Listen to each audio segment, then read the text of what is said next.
Os irmãos podem se assentar.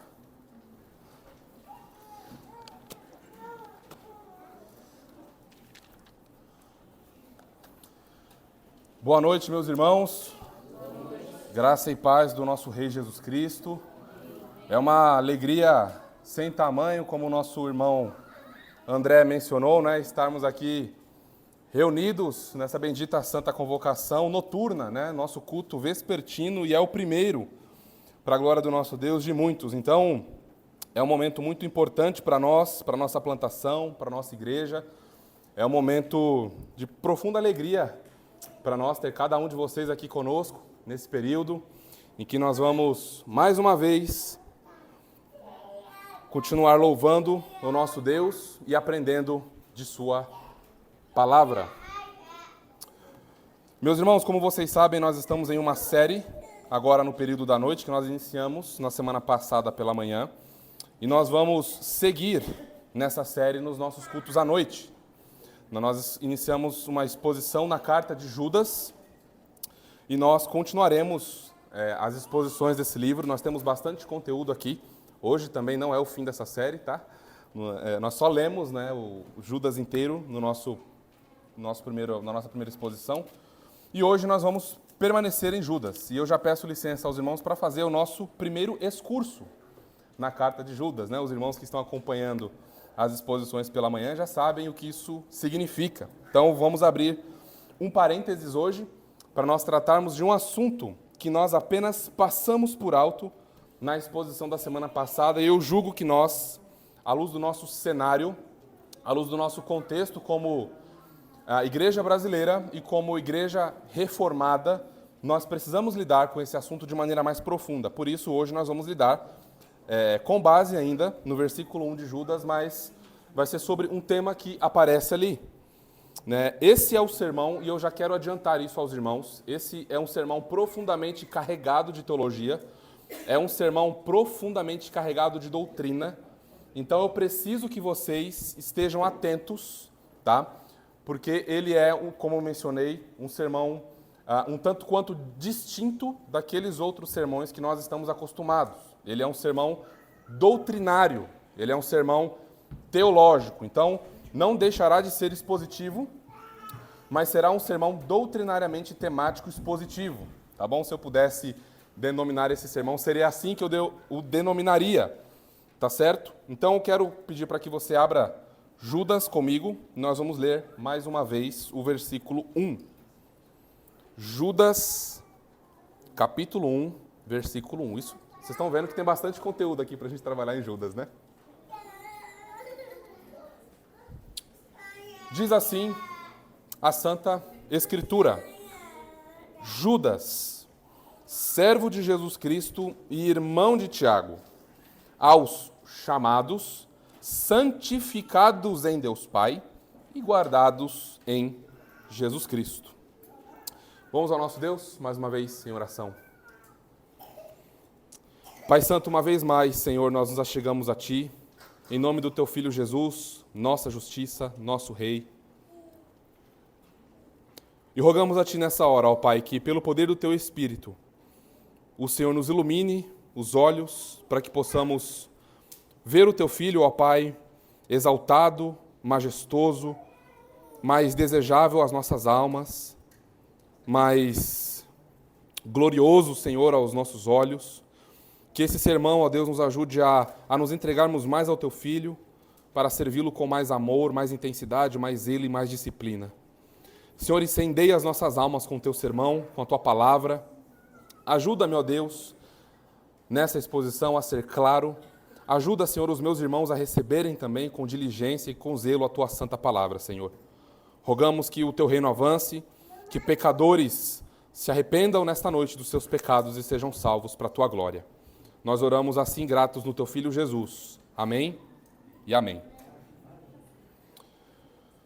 Todos aqueles que foram predestinados e chamados estão sendo santificados. Nós vimos isso na nossa exposição da semana passada.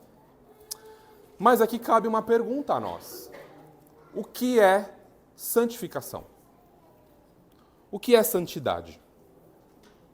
E aqui algo que parece ser simples a nós, nós começamos a perceber que é um tanto quanto complexo e de difícil definição. Por quê? Porque nós temos conceitos e ideias que são completamente estranhas à fé cristã histórica e ao cristianismo bíblico. Nós temos diversos conceitos errados sobre santificação. E aí então nós nos vemos um tanto quanto que perdidos. Até mesmo você, permita-me me dirigir a você, que tem décadas de igreja. Eu imagino que você teria que pensar um pouquinho antes de responder essa pergunta. Eu precisei pensar um pouquinho antes de responder essa pergunta. Então está aqui colocada a pergunta diante de nós. O que é santificação? Está posto o problema. Nós temos diversos conceitos errados sobre santificação. Podemos até mencionar alguns deles. Alguém pode se levantar e perguntar: eu sei o que significa santificação, santidade e ser santo, nós vamos usar aqui de maneira sinônimas e em breve nós definiremos o que essas palavras significam, tá bom? A pessoa dirá assim a você: ser santo, ser alguém santificado, é não ter televisão em casa. Eu já ouvi essa resposta, acho que você também. Alguém pode dizer assim: ser santo significa os homens estarem com a barba bem feita. Estar com a barba, ou nem ter barba, né? Raspa, porque senão você está em pecado. Ou as irmãs, né? Ser santo significa não cortar o cabelo. Ou significa usar saia. Ou significa evitar algum tipo de vestimento. Aqueles mais comuns, que estão aqui intimamente ligados com o moralismo, né? Não, ser santo significa não beber. Alguém que é santificado evita sexo antes do casamento. E assim, sucessivamente, tá? Isso, meus irmãos, não é santificação à luz das Escrituras. Tá? Essas são ideias que trazem aí uma boa moral, alguns conceitos profundamente equivocados, que fazem da boa criação de Deus algo ruim, mesmo com bom uso. Então, essas são ideias completamente estranhas. E aqui eu me isento de dar mais exemplos, porque assim eu imagino que vocês já estejam pensando em muitos por aí, né? Esses aqui são geralmente os mais comuns. Mas talvez você diga assim: esse é um problema só daqueles que enfatizam muito alguma ação espiritual, aquele pessoal mais místico, né, que está buscando o tempo inteiro uma manifestação, como nós vimos hoje de manhã na CBD. Eu digo a você, com contundente errado. Há igrejas reformadas que não sabem lidar com esse assunto. E como que nós sabemos disso? Vejamos as suas práticas. Como que a igreja é pastoreada, como que ela é discipulada. Então, notem que nós precisamos lidar com isso de maneira séria e de maneira bíblica. Tá? Portanto, o título desse sermão é Santificação, uma doutrina esquecida. Assim como a justificação, a regeneração, a santificação também é uma doutrina esquecida que nós precisamos resgatar. E nós já precisamos logo de cara dizer que não existe justificação sem santificação. É uma mentira do diabo afirmar que alguém pode ser justificado, salvo, sem ser santificado. E essa é uma ideia muito comum por aí, em muitos círculos. E aqui, círculos cristãos, não é? E aqui nós vamos, portanto, à nossa afirmação teológica, que resume e sintetiza todo o nosso sermão. O eleito de Deus foi unido a Jesus Cristo e está crescendo em conformidade a Ele. Isto é, crescendo em santificação. E isso evidencia sua justificação. Ao longo do sermão nós vamos repetir a afirmação teológica. No texto que lemos nós aprendemos como isso acontece, como a santificação ela acontece. E aqui vem, portanto, a divisão do nosso sermão, o esboço do nosso sermão. Santificação, uma doutrina esquecida. E como que ela ocorre? Ela ocorre, em primeiro lugar, quando somos unidos a Jesus Cristo pela fé. E nós vamos olhar o versículo 1, parte B de Judas. Em segundo lugar, a santificação ela ocorre quando nós somos mortificados. E aqui nós precisamos dar uma olhadinha em um outro texto da Escritura que traz essa doutrina explícita a nós, que é Colossenses capítulo 3, versos de 5 a 6. E em terceiro e em último lugar, a santificação ela ocorre quando nós somos vivificados. E aí nós ainda continuaremos em Colossenses capítulo 3, mas aqui dos versos 1 a 3. Ok? Para as crianças, papais, atenção para a palavrinha da semana, para as nossas crianças pesquisarem. A palavrinha é justificação. Não estranhe, tá? Vocês entenderão por quê. Justificação e santificação e união com Cristo são temas que estão intimamente interligados. Então vamos ao nosso primeiro ponto. A santificação ela ocorre quando nós somos unidos a Jesus Cristo. No verso que nós lemos em Judas, eu quero chamar a sua atenção para uma expressãozinha que aparece, e ela é muito importante no Novo Testamento, porque ela é usada muitas e diversas vezes no Novo Testamento. É uma expressão muito importante na teologia bíblica do Novo Testamento. É a expressãozinha em Jesus Cristo. Vocês viram lá? Santificados em Deus Pai. Não vou explicar porque eu estou santificados, né? Nós já explicamos na semana passada, porque na tua tradução provavelmente está amados em Deus Pai. Santificados em Deus Pai e guardados em Jesus Cristo. Essa expressãozinha, apesar dela ter muitos significados, ela aparece em muitos outros textos importantes. Quer ver? Vou mencionar alguns. Efésios 2,13. Mas agora, em Cristo Jesus, vós que antes estáveis longe, fostes aproximados pelo sangue de Cristo. Efésios 3,6. A saber que os gentios são coherdeiros, membros do mesmo corpo e coparticipantes da promessa em Cristo Jesus, por meio do Evangelho. Romanos 8,1. Agora, pois, nenhuma condenação há para os que estão em Cristo Jesus. E aqui nós poderíamos, depois você faz essa pesquisa na tua Bíblia online, coloca lá, em Cristo ou em Cristo Jesus. Faça essa pesquisa você e você verá quantas e quantas vezes essa palavrinha é usada para demonstrar, como eu mencionei, ela tem alguns significados, mas especificamente ela tem um propósito claro no Novo Testamento, que é mostrar a união. Os teólogos reformados chamam isso de união mística do crente, da alma do crente com Jesus Cristo. Então, esses textos em Cristo Jesus, em Cristo Jesus, em Cristo Jesus, em Cristo Jesus, estão trazendo a nós uma realidade que acontece com todo e qualquer crente que crê verdadeiramente em Jesus Cristo. Ele é unido em Cristo Jesus. É uma união totalmente inseparável. Daqui surgem as mais diversas bênçãos e graças do Evangelho. Tudo começa com a união da alma do pecador com Jesus Cristo. Mas aí você talvez esteja se perguntando, o que é que significa a união com Jesus Cristo? Ok, tem os textos bíblicos mostrando isso, mas o que é que significa essa união, né, da alma do crente pecador justificado com Jesus Cristo? Então, essa expressão, a definição que eu vou trazer é a definição clássica, tá bem? É uma expressão usada para resumir diversas relações distintas entre os cristãos e Jesus Cristo, por meio das quais os cristãos recebem todos os benefícios da salvação. Cristo está em nós, nós estamos em Cristo, somos semelhantes a Cristo e estamos com Cristo. Quer ver? Deixa eu trazer algumas expressões que aparecem em alguns versículos do Novo Testamento para você lembrar junto comigo. Nós recebemos nova vida em Cristo, nós morremos em Cristo, nós ressuscitamos em Cristo, nós vivemos em Cristo, nós estamos assentados nas regiões celestiais em Cristo, Cristo em nós, esperança da glória. Então, nós poderíamos aqui trazer diversos outros textos, não é? Mas só para mostrar para vocês como essa doutrina gloriosa, ela é muito importante antes de nós tratarmos sobre santificação, por exemplo, e sobre justificação. É algo profundamente estranho, por exemplo, nós falarmos sobre a preservação dos santos, ou a perseverança dos santos, né, a segurança eterna da salvação, que nós já vimos também na semana passada, sem falarmos da união do crente com Jesus Cristo. Então, esse é o ponto de partida para nós começarmos a pensar sobre santificação.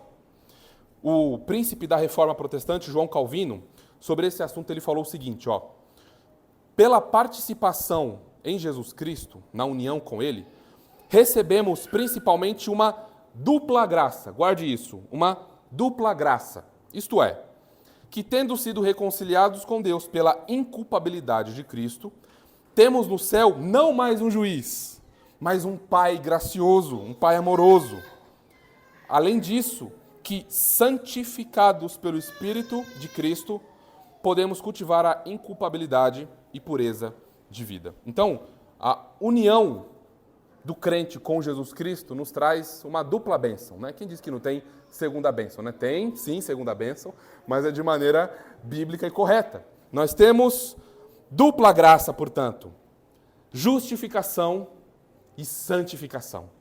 Essa é uma dupla graça que, portanto, nós afirmamos que é impossível alguém ser justificado, é impossível alguém ser salvo, é impossível alguém professar a fé em Jesus Cristo, ter sido regenerado, ter nascido de novo e não ser santificado. Pois a união com Jesus Cristo garante as duas coisas. Então, se nós falhamos na doutrina da santificação, falhamos na doutrina da justificação, que é o coração do Evangelho, nós estamos falhando, obviamente, na pessoa e obra de Jesus Cristo. Portanto, acabou a fé cristã. Não tem mais sentido nada em relação a isso. Portanto, esse duplo benefício, nessa dupla graça, essa união com Jesus Cristo, ela nos traz e garante a justificação e a santificação. Então, essa dupla graça, ela tem duas dimensões. A primeira dimensão é a da justificação. Tá? A união com Cristo, portanto, ela traz essa dupla graça a nós e ela tem duas dimensões. A primeira dimensão é a dimensão legal. Alguém que foi unido a Jesus Cristo foi, portanto, justificado pela fé, somente pela graça. E aí, então, nós precisamos definir. Nós vamos precisar definir muita coisa hoje aqui. Essa é a segunda definição. Tá? Espero que você esteja bem atento, porque, como eu falei, esse é um sermão bem carregado de doutrina, mas é muito importante para nós que nós estejamos bem atentos, porque nós não podemos errar aqui. Então, a primeira dimensão dessa união com Jesus Cristo é a justificação, que é a primeira dessa dupla graça que nós recebemos. O nosso Catecismo Batista, na pergunta 37, pergunta, né? O que é justificação? E a resposta é: a justificação é um ato da livre graça de Deus, onde Ele perdoa todos os nossos pecados e nos aceita como justos diante de seus olhos somente pela justiça de Jesus Cristo, imputada a nós e recebida somente pela fé. Aqui é o núcleo, é o coração do Evangelho, como disse Lutero. Aqui, esse é o artigo onde uma igreja fica de pé ou ela cai. É o coração do Evangelho, porque na justificação os pecadores são livres da culpa e da condenação do pecado. Não é? Quando isso acontece, quando o pecador crê em Jesus Cristo, pela graça de Deus, a justiça de Jesus Cristo é imputada a ele, é dada a ele, é aplicada a ele por uma ação sobrenatural e graciosa do Espírito. Não é pelas obras, é somente pela graça de Deus que também concede a fé a esse pecador para que ele possa crer. Então, a justificação faz com que você, pecador, aos olhos de Deus, apesar dos anos e anos e anos e anos de pecados que você cometeu, a profundidade das trevas em que você se meteu, é como se você nunca tivesse pecado na vida. Essa é a bênção da justificação. Ela justifica você diante do tribunal celestial. Então, diante o grande coro que os anjos e os arcanjos louvam, aqui é licença poética, tá bom, meus irmãos? O grande coro, a orquestra celestial canta algo a seu respeito diante de Deus. Inocente. Inocente. Inocente. Antes, o coro era culpado, culpado, culpado, condenado, maldito. Agora, pela justificação, não mais. Agora nós somos chamados de santos, declarados justos aos olhos de Deus.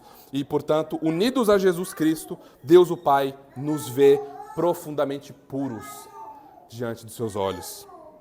Essa é a graça, meus irmãos, do Evangelho. É por isso que Satanás odeia tanto a justificação pela fé.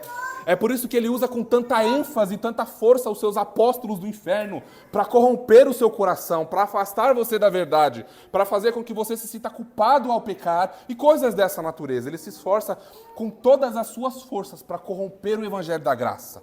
Ele quer que você não compreenda isso, ele quer que você não aceite isso.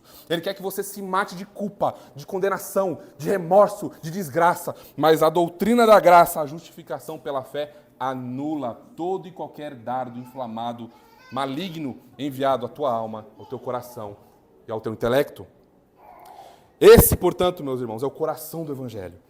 A justificação nos livra da culpa e da condenação. Não interessa o que Satanás tem dito a você, o que pessoas têm dito a você. O que interessa é o que Jesus Cristo fez por você e por mim na sua obra de redenção. Portanto, aceite isso, meus irmãos, pela fé. E use isso como um antídoto muito poderoso quando Satanás acusá-lo de qualquer pecado ou de qualquer obra má que você venha a tropeçar e a cometer. E agora nós temos, essa é a dimensão legal da união com Jesus Cristo. Agora nós temos a dimensão transformadora. E aqui nós caímos, portanto, no nosso tema principal, que é a santificação. E nós não podemos esquecer de algo, meus irmãos, que ainda que a justificação nós enfatizemos que seja pela fé, nós não podemos achar que a santificação é pelas obras. Nós acabamos, às vezes, achando que a santificação ela é por obras, mas ela é por fé também. Eu não estou falando que nós, de alguma forma, não cooperamos com Deus, e daqui a pouco nós vamos lidar com isso, na santificação, mas ela é também por fé, ela não é por obras. Não há nada humano que possamos fazer para nos parecermos mais com Jesus Cristo ou mortificarmos o pecado. Mais uma definição, portanto. O que é santificação? E é importante dizer que ela ocorre em 3 estágios. A santificação ela ocorre em 3 estágios. Ela inicia no novo nascimento, na regeneração. Ela vai crescendo ao longo da vida e ela completa quando o Senhor nos convocar à sua presença, quando nós morrermos, não é? E ressuscitarmos, que aí então nós seremos glorificados. O que é santificação? Nós lemos, né, na nossa liturgia, no nosso catecismo, e eu gostaria de ler novamente, para deixar isso bem fresco na nossa memória. A santificação é obra da livre graça de Deus, pela qual somos renovados em todo homem segundo a imagem de Deus.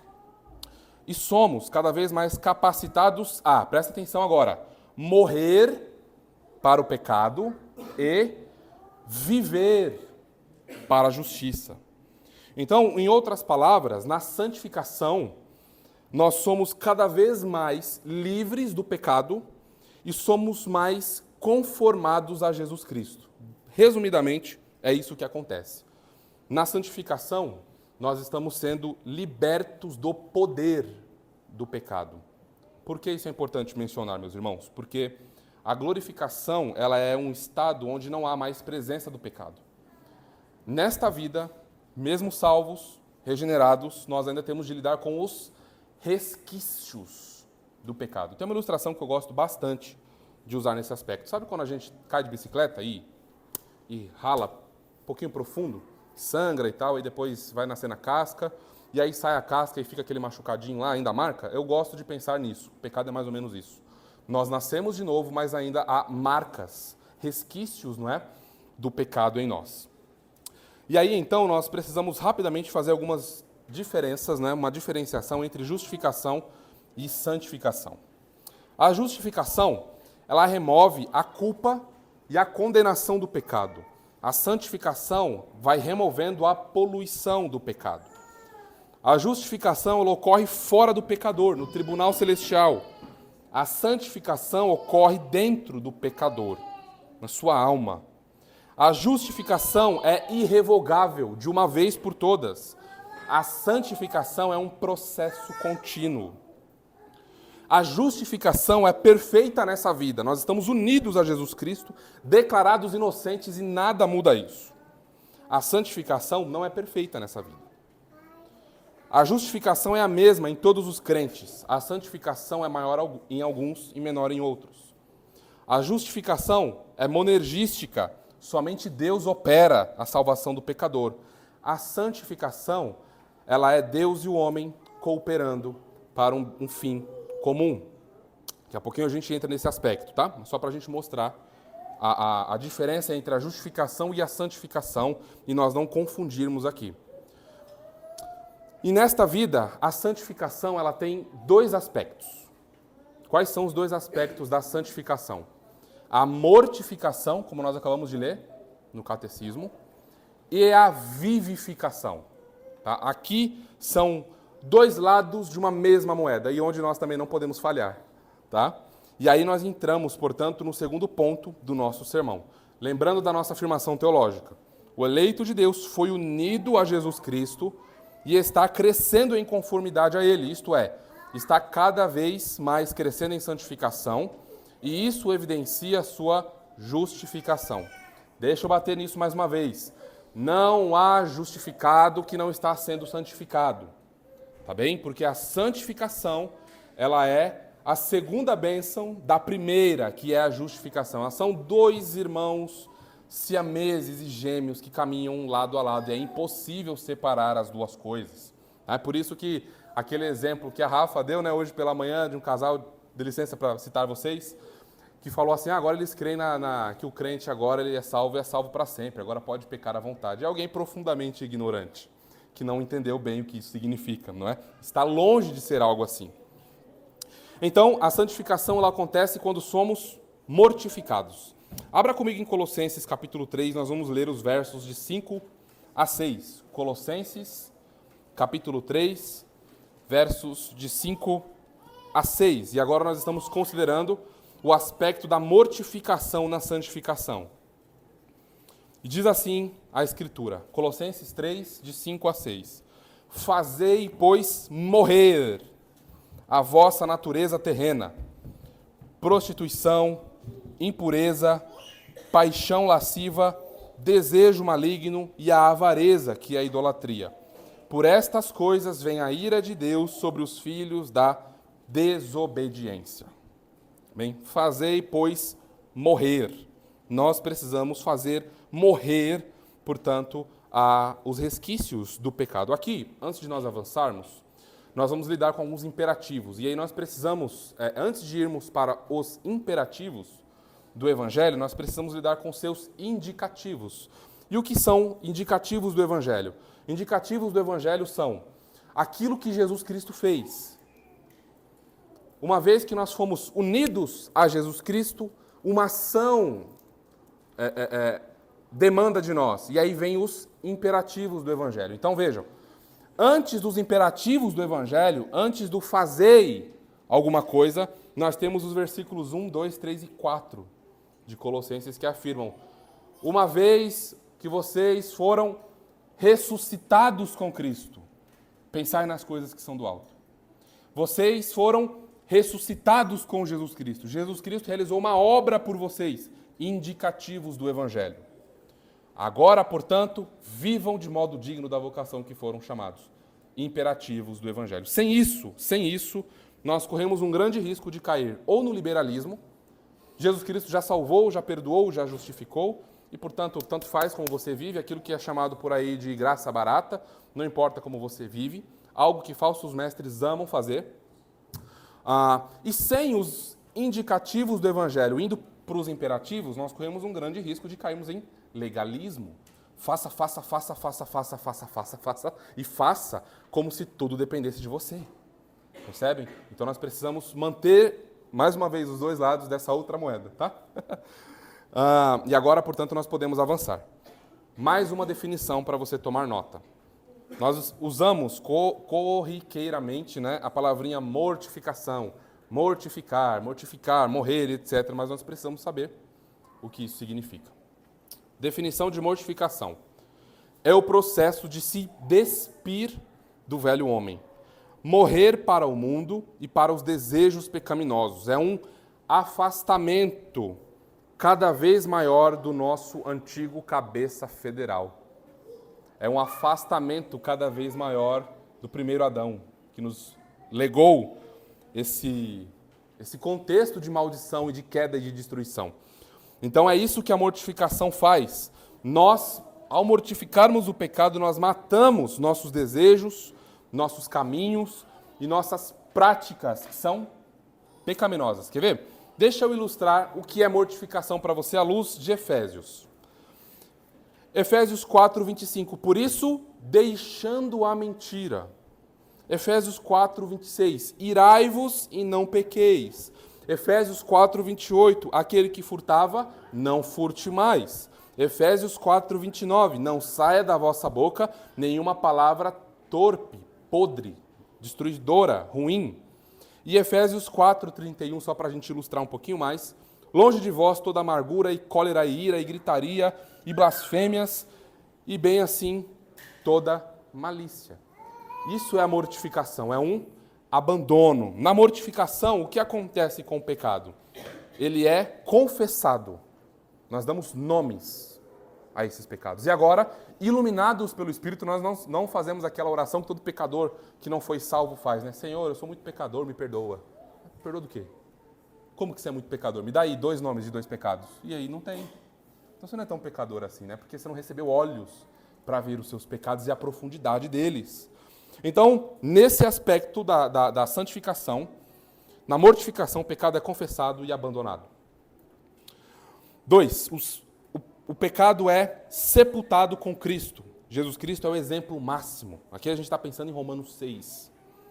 E 3, na mortificação, o pecado é vencido pelo Espírito Santo que eficazmente comunica pela fé a morte de Cristo aos filhos de Deus. É um crescimento contínuo, não é? Por isso que o puritano William Ames, ele, de maneira bem cirúrgica, ele aponta, ao tratar desse assunto, como que o pecado está operando em alguém que foi justificado e alguém que não foi justificado. Veja o que ele diz. Assim, surge aquela diferença interior entre o pecado que permanece nos crentes e o que permanece nos outros.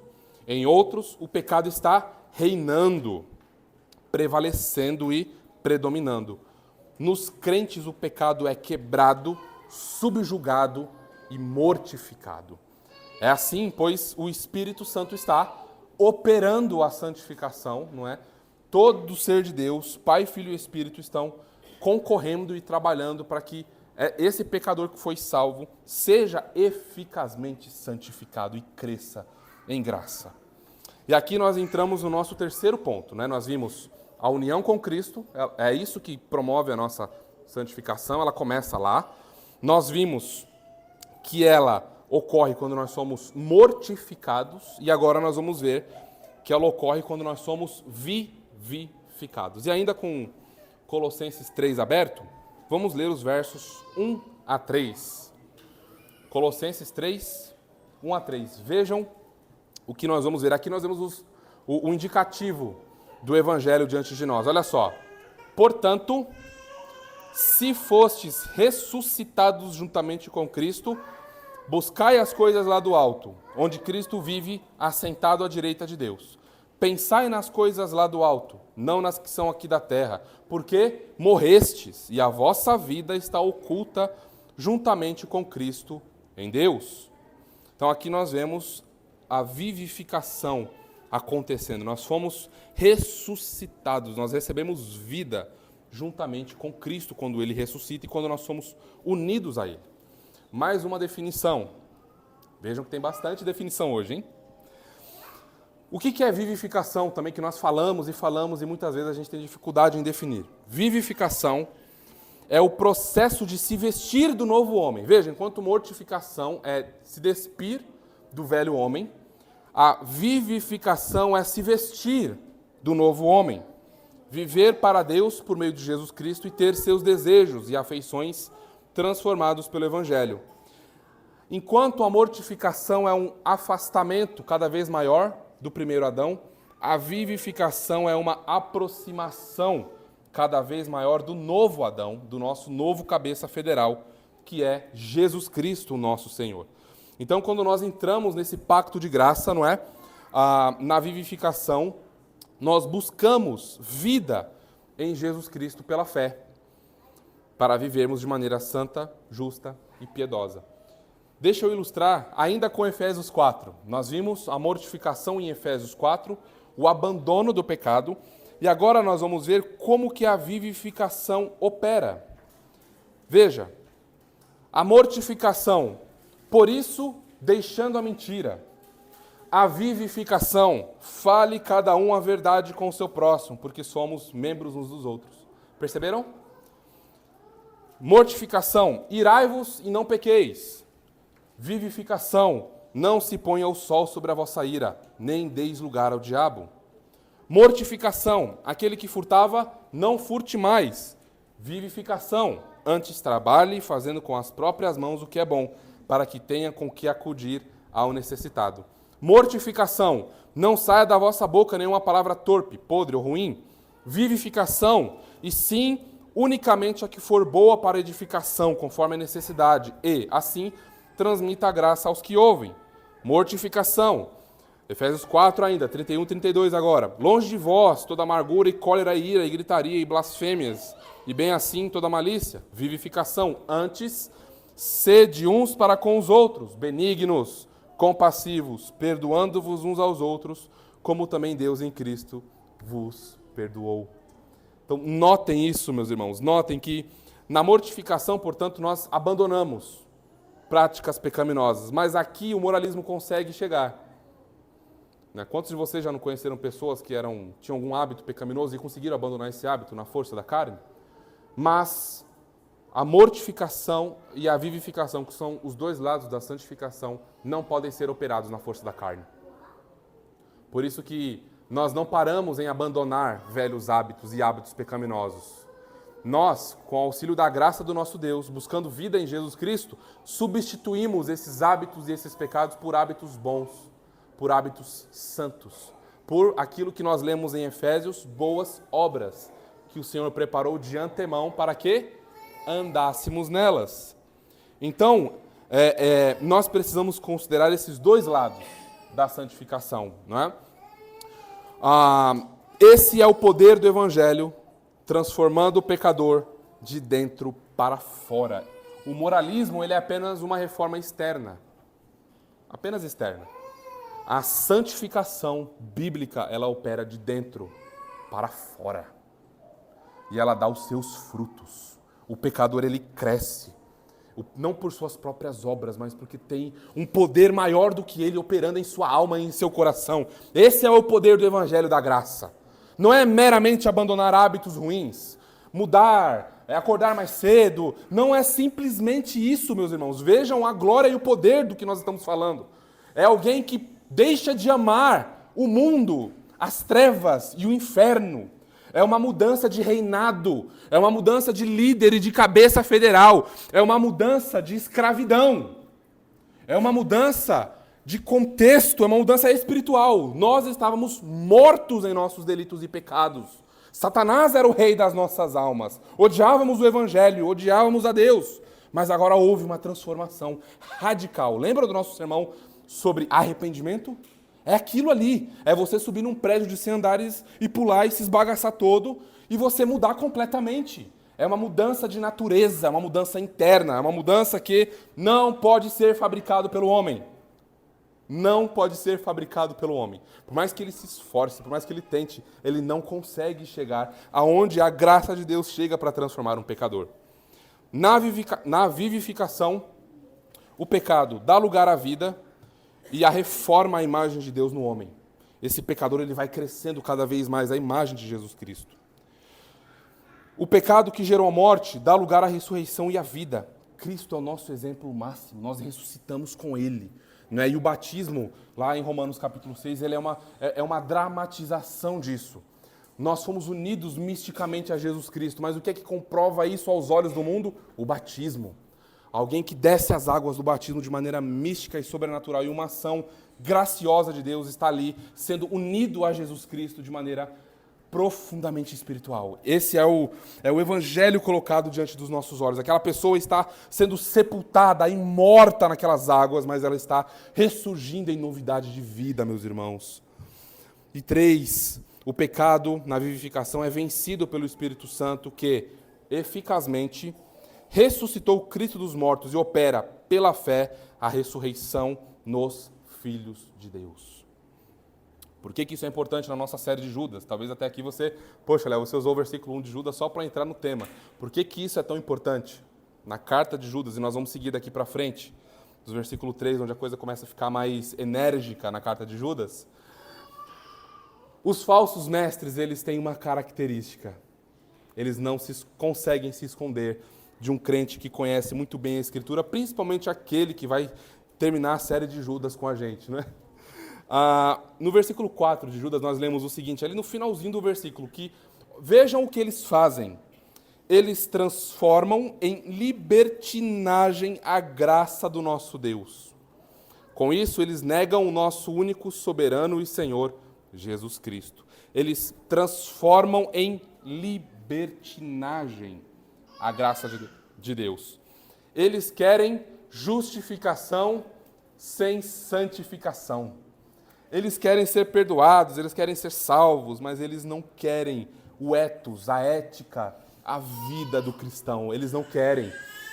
Eles, no nosso tempo moderno, são aqueles que dizem assim, que Deus é amor, e todos serão salvos, não importa como você viva.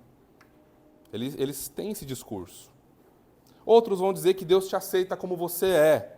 Afinal de contas, Deus é graça, Deus é amor, Deus é misericórdia. Não se preocupe com sua vida como você vive. Não se preocupe com aquilo que os outros vão dizer a seu respeito. Ó, é até bom que você nem fique nessa igreja aí, viu? Jesus sim, igreja não. Já ouviram isso por aí? É bem comum. Você sente o amor de Deus por você? Então está tudo bem. Não se preocupe. Está tudo tranquilo. Essas ordens aí que você está lendo são só para aquela cultura. Deus não rejeita ninguém, afinal de contas, né? Deus é amor. Ele não vai rejeitar você porque você... Não vai lançar você no inferno eterno porque você pecou alguma... Não, isso é coisa de religioso, de fundamentalista, eles gostam de dizer, né? Característica dos falsos mestres. Eles querem justificação, mas não querem os frutos da justificação. Com isso, meus irmãos, qualquer um de nós, crentes, que nasceram de novo, que tem conhecimento básico dessas coisas, sabe dizer, você está mentindo. Você é um falso mestre. Você precisa se arrepender do seu pecado. A ira de Deus ainda paira sobre você. Você não foi justificado porque você não dá frutos de justificação. Você não mostra que a sua alma verdadeiramente foi unida a Jesus Cristo. Vamos agora, caminhando para o final, as nossas aplicações práticas. Hoje, como vocês viram, eu deixei as aplicações para o final. Porque agora a gente precisa aplicar tudo isso que a gente viu, toda essa boa teologia a gente precisa aplicar. Bom, uma vez que a santificação, como nós vimos, tem esses dois aspectos, da mortificação e da vivificação, e que ela não está desacompanhada da justificação, que é fruto da união do crente com Jesus Cristo, e ela não vai ser perfeita, como é que eu faço, então, para crescer? Não é? Como que eu faço para mortificar pecados que eu tenho? Como é que eu faço para crescer na graça de Deus? Não é? Eu separei aqui, rapidamente, 10 maneiras, eu não vou comentá-las, tá bem? Eu vou apenas citar, porque nós já tratamos desses assuntos aqui. Primeiro que nós precisamos continuar, e lembrando dessa realidade, nós fazemos guerra contra o pecado. Nós não podemos baixar a guarda. Nós precisamos entender que o nosso contexto é um contexto de guerra. É guerra contra o mundo, é guerra contra Satanás, é guerra contra os resquícios de pecado ainda. Mas nós temos a grande esperança de que esses pecados não prevalecerão. A vivificação prevalecerá, porque nós temos promessas de crescimento, mas nós não podemos baixar nossa guarda. Então vejam, 10 coisas que nós podemos aplicar para que nós cresçamos em mortificação e vivificação, e eu estou falando de santificação. Primeiro, separando tempo para ler e meditar na palavra de Deus. Não espere crescer se você não tem feito isso. Foi os meios que Deus nos deu. Segundo, separando tempo para meditar no horror do pecado que matou Jesus Cristo na cruz do Calvário. Pare para meditar um pouco no horror que foi o assassinato de Jesus Cristo naquele madeiro. Medite um pouco nisso. E você verá como o Senhor abençoará essa meditação e começará a trazer transformações profundas na sua alma. 3. Separando tempo para meditar na graciosa e amorosa obra de Cristo em meu favor como grande pecador. Agora, no tópico anterior, nós enfatizamos o que Jesus Cristo fez e como foi feito. E agora nós meditamos nisso, tendo nós como grandes pecadores, né, como alvo ou alvos daquela grande e maravilhosa obra que o Senhor realizou.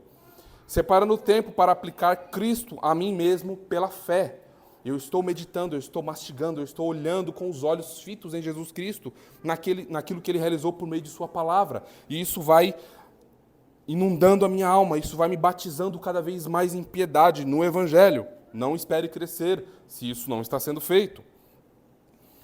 Separando tempo para meditar nas bênçãos de Deus que vieram a mim por meio da obra de Jesus Cristo. Agora você já tem uma nova para pensar, né? A dupla graça, a justificação e a santificação e todas as outras bênçãos. Separando tempo para oração secreta. Separando dias para jejum acompanhado de oração secreta. Estando nos cultos públicos e participando da ceia do Senhor. A ceia do Senhor nós teremos assim que nós nascermos como igreja, quando a nossa membresia estiver profundamente estabelecida, né? Nós nascemos como igreja. Mas agora nós temos 2 cultos, meus irmãos. Um culto pela manhã e um culto à noite, que nos ajuda a estarmos atentos a que esse bendito dia do Senhor não é nosso. Não é uma porção do dia do Senhor, é o dia inteiro do Senhor. Então agora com 2 cultos nós somos convocados agora de maneira prática a continuar meditando na manhã no Deus que nos salvou e à noite indo dormir meditando no Deus que nos salvou. Não é? O Evangelho é dificilmente mais esquecido aqui. Não é? Geralmente pela manhã, depois, nós vamos lidar com outras coisas. Nós vamos lidar com a família e etc. E às vezes nós perdemos o Evangelho de vista, mas agora nós temos 2 cultos para que isso não saia diante dos nossos olhos no dia do Senhor. Estando sempre em comunhão com a igreja do Senhor e, à luz de tudo isso, me submetendo a tudo que a palavra de Deus ordena. Deus ordenou, assim seja. Deus falou, cale-se diante dele toda a terra. Não interessa quem você é, o poder que você acha que tem, a nação que você governa, onde Deus colocou você como rei. Importa isso daqui. Deus falou, cale-se diante dele. Prostre-se diante dele toda a criação e toda a criatura. Sinais da verdadeira santificação. Vejam o raio-x que nós estamos fazendo da santificação. Há sinais aqui para nós não nos enganarmos. Para nós não nos enganarmos. O primeiro sinal da santificação verdadeira é uma reforma total em nossos aspectos na vida e nas decisões que tomamos como família. Nós não pensamos mais como outrora. Nós não seguimos mais o curso desse mundo. Agora nós temos uma nova maneira de viver e de pensar. Em segundo lugar, é um amor, reverência e consideração zelosa pela palavra de Deus. Você fica profundamente incomodado quando você não separa um tempo para ter com o Senhor. Você fica profundamente incomodado, sua alma não fica em paz, enquanto você não ouve o que o Senhor tem a falar em sua palavra. Você passa a ser zeloso para com sua palavra, você passa a trazer a palavra para sua alma todos os dias, para sua família todos os dias. Você compartilha a palavra com as pessoas ao seu redor, porque você nasceu de novo, e você está crescendo em santificação. É o seu Deus falando na sua palavra, e você, portanto, tem uma profunda consideração por isso. Em terceiro lugar, uma vigilância constante para evitar pecados. Uma vigilância constante. Nós somos profundos vigilantes para fechar todas as portas, todas as janelas, todas as frestas, todos os buracos, todas as infiltrações que o pecado tenta nos assolar e invadir a nossa casa. Nós fechamos todas as arestas. Quarto, nós temos um andar humilde e constante diante de Deus. Humilde e constante. É algo que permanece. Nós andamos com Deus. Uma guerra contra o pecado diariamente. Nós não buscamos exibir a nossa piedade diante dos homens, como alguns fariseus o faziam. Nós não temos interesse em que as pessoas, vejam, vou postar lá, não é indireta para ninguém. Vocês sabem que nós não damos indireta para ninguém, tá? Apenas uma ilustração. Nem está no meu esboço, me veio agora, tá bem? Então não planejei fazer isso. Eu posto no meu Instagram 5 horas de oração hoje, na madrugada. Acordei 5 da manhã e fui até as 10 da manhã. Serviu de nada. Serviu só para acumular mais brasas vivas sobre a sua cabeça. Só para isso que serviu. Então nós não buscamos ficar exibindo a nossa piedade, sabe? Não há necessidade disso. E um desejo ardente. Isso aqui é o que sustenta todos os outros pontos. Um desejo ardente de conhecer e se conformar a Jesus Cristo. Um desejo ardente. Com base em Lucas 2,30, porque os nossos olhos viram a tua salvação. Não só viu nos outros. Eu vi a tua salvação em mim. Na minha alma.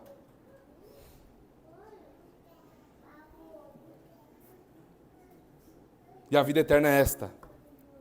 Que te conheçam a ti, o único Deus verdadeiro, e a Jesus Cristo a quem enviaste. Meus irmãos, nós precisamos nos dedicar a isso. Nós precisamos nos dedicar a isso. Tudo isso aqui, como vocês viram, são muitas ações, não é? Nós vimos que nós, realmente, há Não é algo passivo como é na salvação. Mas tudo isso aqui é pela fé. É pela fé. Não adianta nós pegarmos esse cronograma aqui, essas ordens, e eu vou lá fazer e eu vou sair. É como se a gente... Sabe quando a gente entra debaixo do chuveiro, liga o chuveiro, aí a água cai, a gente sai todo molhado? Não é assim que funciona. É pela fé. É uma dependência constante do Senhor. Nós iniciamos os nossos momentos devocionais apelando à graça de Deus. Senhor, nos abençoe nessa hora. Senhor, ilumine a nossa alma. Senhor, abençoe o nosso culto familiar. Senhor, venha com bênção. Senhor, traga vida. Senhor, santifica. Senhor, transforma. Ó Deus, há tantas coisas na minha vida, há tanto fardo, tanto peso nas minhas costas, Senhor. Mas eu vou a Ti, com todos eles, porque eu sei que o Teu fardo é suave e é leve. E o Senhor é manso de coração e humilde. E o Senhor me recebe. E o Senhor opera em mim poderosamente para a minha transformação. Um alerta. Nós precisamos tomar muito cuidado com o fingimento. Muito cuidado com o fingimento. Como nós somos espertos em fazer isso, né? Como nós somos rápidos em fazer isso. Estava conversando com a Xi hoje, pela manhã, ele teve uma ocasião ali de rebeldia e etc. E aí a Xi disse assim, né? Eu fico muito brava e eu evito olhar para ele, porque se eu olhar para ele, meu coração se derrete, né? E eu virei para ele e falei assim, olha que ele ainda não aprendeu a manipular. Ele ainda não aprendeu a manipular. Mas ele vai aprender, porque ele já é expert em fazer isso por causa do seu pecado. Não é? E à medida que nós vamos crescendo, nós vamos ficando mais espertos em esconder os nossos pecados, em dar um jeitinho ali para que a luz do Evangelho não chegue. Mas eu preciso trazer esse alerta a você e a mim. Dupla iniquidade, a santificação fingida. Meus irmãos, sejamos sinceros, sejamos honestos. Não finjamos ser algo que nós não somos. O Senhor sabe quem nós somos, Ele sonda as nossas almas. Ele sabe o que passa na sua mente nesse exato momento. Você pode esconder isso dos homens, mas do Senhor nós não podemos esconder. Não podemos esconder. Vamos para as nossas considerações finais. Aqueles que me ouvem e que talvez acompanharão a gente depois pela internet, ao pecador impenitente, aquele que finge ser crente, tem a fala de crente, tem um vocabulário de crente, é macaco velho de igreja, mas que tem um peso, ele não se alegra na santificação, ele esconde os seus pecados de estimação, ele não consegue, ele tenta maquiar isso o tempo todo. Você sabe do que eu estou falando, se esse é o seu caso, você sabe. Você tenta maquiar o máximo possível o seu pecado para que ele não apareça, para que ele fique ali escondidinho. Você joga um bloco de maquiagem em cima para que ninguém veja, mas eu devo dizer a você, a ira de Deus pesa sobre você. E você deve imediatamente ir a Jesus Cristo e parar de tentar apresentar a Ele sua justiça própria. Tentar de apresentar a Ele o quanto você é bom e assumir que você é um desgraçado, que você é um miserável, que você está caminhando a passos largos para o inferno. Então não dissimule. Você pode esconder isso de mim, mas do Senhor você não tem para onde correr. E um dia, se você continuar por esse caminho perigoso e tortuoso, você terá um justo juiz diante de você, que será impossível de manipular, que não poderá ser comprado por absolutamente nada, e você terá de dar conta dos seus pecados. E Jesus Cristo não vai se levantar como um advogado em seu favor. E você vai ter de dar conta de todos os seus pecados. E a condenação está de bocas abertas para te receber. Portanto, arrependa-se do seu pecado e vá a Jesus Cristo imediatamente. Você não conseguirá. Você sabe que você não conseguirá, porque você não tem conseguido, na força do seu braço, produzir a santificação. A boa obra para o povo da aliança, e agora nós, sim, podemos nos alegrar com isso, porque a boa obra que o Trino Senhor soberano iniciou em nossas vidas, na sua, na minha e na nossa, como crentes que foram unidos a Jesus Cristo, Ele que iniciou essa boa obra, como nós vimos na liturgia, as suas palavras são fiéis e Ele é santo em todas as suas obras. Então, Ele prometeu, Ele iniciou, Ele vai cumprir e Ele vai levar até o final. Ele mesmo completará essa bendita obra que Ele mesmo iniciou em nós. Portanto, meus irmãos, diante disso, alegremos o nosso coração e nos entreguemos mais ao nosso Senhor. Porque por mais que as lutas sejam profundas e agudas, e eu sei que elas são, há promessas para nós de crescimento na graça, de alegria na santificação. Algo que talvez nós não estejamos experimentando por negligência nossa, à luz dessas escrituras que nós vimos. Mas o chamado a nós nessa noite, para nós não é de condenação. Para o povo da aliança, não. Para o povo da aliança é: acordem, ó relapsos e tardios de coração. Despertem, pois há um banquete reservado a vocês e vocês estão se contentando com as migalhas. Vocês estão se contentando com as migalhas. Não se contentem com as migalhas. A mesa está posta. Vinde, portanto, ó benditos, da aliança eterna da graça, e cresçamos em santificação, pois fomos justificados, pois nós fomos eleitos e predestinados antes que houvesse mundo, para a glória do nosso Deus. Amém, meus irmãos? Amém. Vamos ao nosso Deus agora, em oração. Ó Pai, te agradecemos por tão grande graça que nos alcançou. Obrigado, Senhor, pela união graciosa com teu Filho Jesus. Obrigado por essa bênção dupla da justificação e da santificação. Obrigado por essa bendita segurança, pois sabemos que o Senhor é fiel em suas palavras e santo em todas as suas obras. E sabemos, portanto, ó Trino Deus, que o Senhor completará a boa obra que começou em nós até aquele grande dia. Nós oramos no teu Filho Jesus, ó Pai. Amém e amém.